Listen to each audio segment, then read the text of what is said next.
ಸ್ನೇಹಿತರೆ, ಅಮೆರಿಕದ ಅತಿದೊಡ್ಡ ಮತ್ತು ಅತ್ಯಂತ ಶಕ್ತಿಶಾಲಿ ಯುದ್ಧ ವಿಮಾನವೊಂದು ಈಗ ಮಣ್ಣು ಪಾಲಾಗಿ ಹೋಗಿದೆ. ಹೌದು, ಸ್ಕ್ರೀನ್ ಮೇಲೆ ನೀವು ಆರ್ಟಿಕಲ್ ನೋಡ್ತಾ ಇರಬಹುದು. ಅಮೆರಿಕದ ಹೆಮ್ಮೆಯ KC-135 ರೀಫ್ಯೂಲಿಂಗ್ ಏರ್ಕ್ರಾಫ್ಟ್ ಅನ್ನು ಅಮೆರಿಕದ ಗಡಿಯ ಸಮೀಪ ಇರುವ ಇರಾನ್ ವಾಯು ಪ್ರದೇಶದಲ್ಲಿ ಹೊಡೆದು ಹಾಕಲಾಗಿದೆ. ಅಷ್ಟೇ ಅಲ್ಲ, ಅದರ ಜೊತೆಗಿದ್ದ ಮತ್ತೊಂದು KC-135 ವಿಮಾನವೂ ಕೂಡ ಕೂದಲೆಳೆಯ ಅಂತರದಲ್ಲಿ ಬಚಾವಾಗಿದೆ. ಪ್ರಸ್ತುತ ನಡೀತಾ ಇರುವ ಈ ಒಂದು ಯುದ್ಧದಲ್ಲಿ ಇದು ಅಮೆರಿಕಕ್ಕೆ ಎದುರಾದ ಅತಿದೊಡ್ಡ ನಷ್ಟ ಅಂತಾನೆ ಪರಿಗಣಿಸಲಾಗಿದೆ. ಆದರೆ ಕತೆ ಇಲ್ಲಿಗೆ ಮುಗಿಯೋದಿಲ್ಲ. ಅಮೆರಿಕ ಇವತ್ತು ಅಕ್ಷರಶಃ ಒಂದು ಸಾವಿನ ದವಡೆಯಿಂದ ಪಾರಾಗಿದೆ ಅಂತಾನೆ ಹೇಳ್ಬೋದು. ಯಾಕೆ ಗೊತ್ತಾ?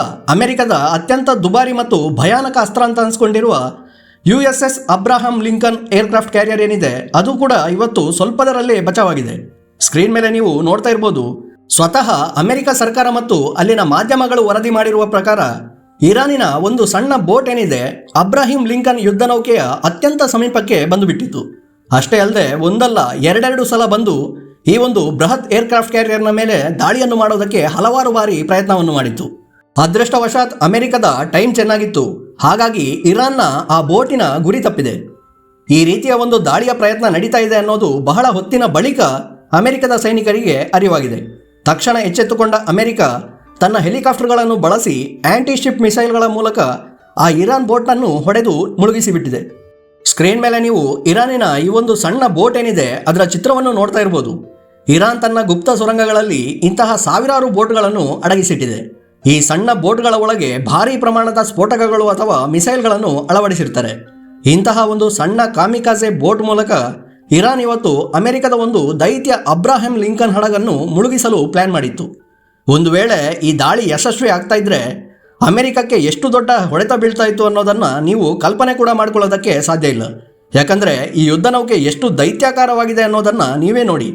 ಭಾರತ ಮತ್ತು ಚೀನಾ ದೇಶಗಳ ಎರಡು ಅತ್ಯಂತ ಶಕ್ತಿಶಾಲಿ ಏರ್ಕ್ರಾಫ್ಟ್ ಕ್ಯಾರಿಯರ್ಗಳಾಗಿರುವ ಫುಜಿಯಾನ್ ಮತ್ತು INS ವಿಕ್ರಾಂತ್ ಏನಿದೆ, ಇವೆರಡರ ಗಾತ್ರಕ್ಕಿಂತ ಈ ಅಬ್ರಾಹಿಂ ಲಿಂಕಮ್ನ ಗಾತ್ರ ಬರೋಬ್ಬರಿ 2 ಪಟ್ಟು ದೊಡ್ಡದಿದೆ. ಇದರ ಬೆಲೆ ಎಷ್ಟು ಗೊತ್ತಾ? 12 ರಿಂದ 14 ಅರಬ್ ಡಾಲರ್ಗಳಷ್ಟಾಗುತ್ತೆ. ಯಾಕಂದರೆ ಇದು ನ್ಯೂಕ್ಲಿಯರ್ ಫ್ಯೂಲ್ ಮೇಲೆ ಕೆಲಸ ಮಾಡುತ್ತೆ. ಕೇವಲ ಹಡಗಿನ ಬೆಲೆ ಮಾತ್ರ ಅಲ್ಲ, ಈ ಹಡಗಿನ ಮೇಲೆ ಕನಿಷ್ಠ ಅಂದರೂ 50 F-35 ಯುದ್ಧ ವಿಮಾನಗಳು, 25 FA-18 ಸೂಪರ್ ಹಾರ್ನೆಟ್ ವಿಮಾನಗಳು, 16 ಹೆಲಿಕಾಪ್ಟರ್ಗಳು ಮತ್ತು ಡ್ರೋನ್ಗಳು ಕೂಡ ಇರ್ತವೆ. ಇವುಗಳ ಒಟ್ಟು ಮೌಲ್ಯ ಅರಬ್ ಡಾಲರ್ಗಳಷ್ಟಾಗುತ್ತೆ. ಜೊತೆಗೆ ಇದರಲ್ಲಿ ಯಾವಾಗಲೂ 1500 ರಿಂದ 2000 ಸಂಖ್ಯೆಯಲ್ಲಿ ನೌಕಾಪಡೆಯ ಸೈನಿಕರು ಕೂಡ ನಿಯೋಜನೆಗೊಂಡಿರ್ತಾರೆ. ಈ ಹಡಗು ಮುಳುಗೋದು ಅಂದರೆ ಅಮೆರಿಕದ ಪಾಲಿಗೆ ಇದು 2ನೇ ಮಹಾಯುದ್ಧದ ನಂತರ ಆಗುವ ಅತಿ ದೊಡ್ಡದಾದ ವಿನಾಶಕಾರಿ ಘಟನೆ ಆಗ್ತಾ ಇತ್ತು. ಇದು ಅಮೆರಿಕದ ಪಾಲಿಗೆ ಅತಿದೊಡ್ಡ ಅಪಾಯದ ಮುನ್ಸೂಚನೆ. ಯಾಕಂದರೆ ಇರಾನ್ ಈಗ ಕೇವಲ ಒಂದು ಬೋಟ್ ಮೂಲಕ ಟೆಸ್ಟ್ ಮಾಡಿದೆ ಅಷ್ಟೇ. ಇರಾನ್ ದೇಶದ ಬಳಿ ಇಂತಹ ಸಾವಿರಾರು ಮಿಸೈಲ್ ಬೋಟ್ಗಳು ಮತ್ತು ಕಾಮಿಕಾಜೆ ಬೋಟ್ಗಳಿವೆ. ಇವುಗಳನ್ನು ಬಳಸಿ ಇರಾನ್ ಮತ್ತೆ ಮತ್ತೆ ಅಬ್ರಾಹಿಂ ಲಿಂಕಮ್ ಟಾರ್ಗೆಟ್ ಮಾಡೋದಕ್ಕೆ ಖಂಡಿತ ಪ್ರಯತ್ನ ಮಾಡುತ್ತೆ. ಅಮೆರಿಕ ಈಗಾಗಲೇ ತನ್ನ 10ಕ್ಕಿಂತಲೂ ಹೆಚ್ಚಿನ ಸಂಖ್ಯೆಯಲ್ಲಿ ಯುದ್ಧ ವಿಮಾನಗಳನ್ನು ಕಳೆದುಕೊಂಡಾಗಿದೆ. ಆದರೆ ಅದ್ಯಾವುದನ್ನು ಕೂಡ ಇರಾನ್ ಹೊಡೆದುರುಳಿಸಿದೆ ಅನ್ನೋದನ್ನು ಯಾವತ್ತೂ ಕೂಡ ಒಪ್ಕೊಂಡಿಲ್ಲ. ಇದಕ್ಕೆ ಕಾರಣ ಏನು ಗೊತ್ತಾ?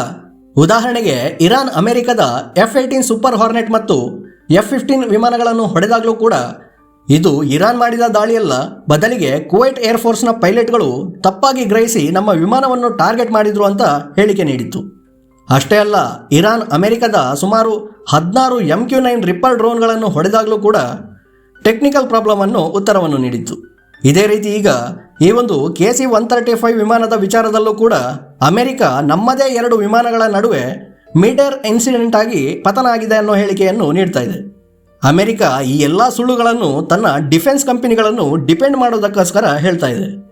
ಒಂದು ವೇಳೆ ಇರಾನ್ ಆರ್ಮಿ ಅಮೆರಿಕದ ಅಡ್ವಾನ್ಸ್ ಏರ್ಕ್ರಾಫ್ಟ್ಗಳನ್ನು ಹೊಡಿತಾ ಇದೆ ಅಂತ ಸತ್ಯ ಗೊತ್ತಾದರೆ ಅಮೆರಿಕದ ಡಿಫೆನ್ಸ್ ಇಂಡಸ್ಟ್ರಿಗೆ ಅತಿ ದೊಡ್ಡ ಹೊಡೆತ ಬೀಳುತ್ತೆ ಮತ್ತು ಬಿಲಿಯನ್ಸ್ ಆಫ್ ಡಾಲರ್ಸ್ ಮೊತ್ತದ ಆರ್ಡರ್ಗಳು ಕೂಡ ಕ್ಯಾನ್ಸಲ್ ಆಗ್ತವೆ. ಇದೇ ಕಾರಣಕ್ಕೆ ಅಮೆರಿಕ ತನ್ನ ಎಷ್ಟೇ ವಿಮಾನಗಳನ್ನು ಕಳೆದುಕೊಂಡರೂ ಕೂಡ ಇದಕ್ಕೆ ಇರಾನ್ ಕಾರಣ ಅನ್ನೋದನ್ನು ಯಾವತ್ತೂ ಕೂಡ ಒಪ್ಕೊಳ್ಳಲ್ಲ. ಆದರೆ ನಿಜ ಇವತ್ತಲ್ಲ ನಾಳೆ ಹೊರಗಡೆ ಬಂದೇ ಬರುತ್ತೆ. ಮುಂದಿನ 1 ವಾರದಲ್ಲಿ ಅಮೆರಿಕದ ಪರಿಸ್ಥಿತಿ ಇದಕ್ಕಿಂತಲೂ ಹೆಚ್ಚು ಚಿಂತಾಜನಕ ಆಗುವ ಎಲ್ಲ ಲಕ್ಷಣಗಳು ಸ್ಪಷ್ಟವಾಗಿ ಗೋಚರಿಸ್ತಾ ಇವೆ. ಇವೆಲ್ಲದರ ಮಾಹಿತಿಗಳನ್ನು ನಾನು ನಿಮಗೆ ಪ್ರತಿದಿನ ನೀಡ್ತಾ ಇರ್ತೀನಿ. ಅದಕ್ಕಾಗಿ ದಯವಿಟ್ಟು ನಮ್ಮ ಈ ಚಾನೆಲನ್ನು ಸಬ್ಸ್ಕ್ರೈಬ್ ಮಾಡ್ಕೊಳ್ಳಿ ಸ್ನೇಹಿತರೆ. ಹಾಗೆಯೇ ಅಮೆರಿಕದ ಈ ಸುಳ್ಳಿನ ಬಗ್ಗೆ ನಿಮ್ಮ ಅಭಿಪ್ರಾಯ ಏನು ಅನ್ನೋದನ್ನು ದಯವಿಟ್ಟು ನಮಗೆ ಕಮೆಂಟ್ ಮಾಡಿ ತಿಳಿಸಿ. ಮುಂದಿನ ವಿಡಿಯೋದಲ್ಲಿ ಮತ್ತೆ ಸಿಗೋಣ. ಧನ್ಯವಾದಗಳು. ಜೈ ಹಿಂದ್.